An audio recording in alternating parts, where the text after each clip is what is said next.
Hello to all my lovely family. आप सभी को हमारा प्रणाम, नमस्कार। आशा और उम्मीद करता हूँ कि आप लोग सही सलामत होंगे। आज के इस वीडियो में हम लोग डिस्कस करेंगे लकड़हारा और सोने की कुल्हाड़ी की कहानी। बहुत समय पहले की बात है। एक गांव में एक लकड़हारा रहता था। वह अपनी आजीविका के लिए दिन भर जंगल से लकड़ी काटता था और रोज शाम को पास के एक बाजार में जाकर बेचता था। एक दिन की बात है कि वो तालाब के पास में एक पेड़ काट रहा था। उसी समय उससे गलती हुई कि उसके कुल्हाड़ी उसके हाथ से उसी तालाब में गिर जाती है। उस नदी का बहाव और गहराई दोनों ज्यादा थी।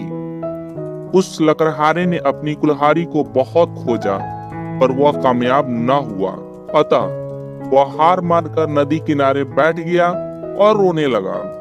उसके रोने की आवाज सुनकर नदी की देवी उठी और उस लकड़हारे से पूछा कि क्या हुआ। तब लकड़हारे ने अपनी कहानी बताई।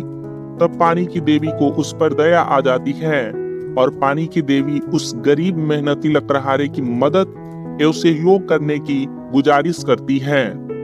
फिर क्या था, वह नदी की देवी उसकी मदद के लिए एकदम से गायब हो गई और नदी के अंदर से एक सोने की कुल्हाड़ी लेकर प्रकट होती है।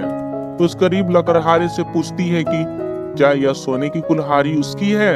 लकड़हारा इस पर उत्तर देते हुए कहता है कि नहीं, मैं तो गरीब आदमी हूँ, इसलिए यह मेरे नहीं है।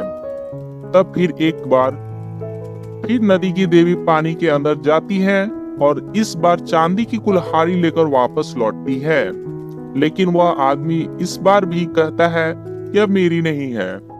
इतने के बाद उस नदी की देवी एक बार फिर पानी में गायब हो जाती है और इस बार एक लोहे की कुल्हाड़ी लेकर वापस आती है।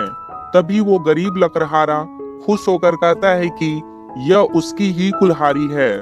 जिस पर नदी की देवी उस गरीब लकड़हारे पर खुश होकर वह सोने और चांदी दोनों कुल्हाड़ी को उसको उपहार स्वरूप दे देती है। इस कहानी से हमें यह सीख मिलती है कि ईमानदारी सबसे उत्तम नीति है। ऐसे और भी इंटरेस्टिंग स्टोरी जानने के लिए हमारे चैनल फैक्ट्स विद फन को सब्सक्राइब करें।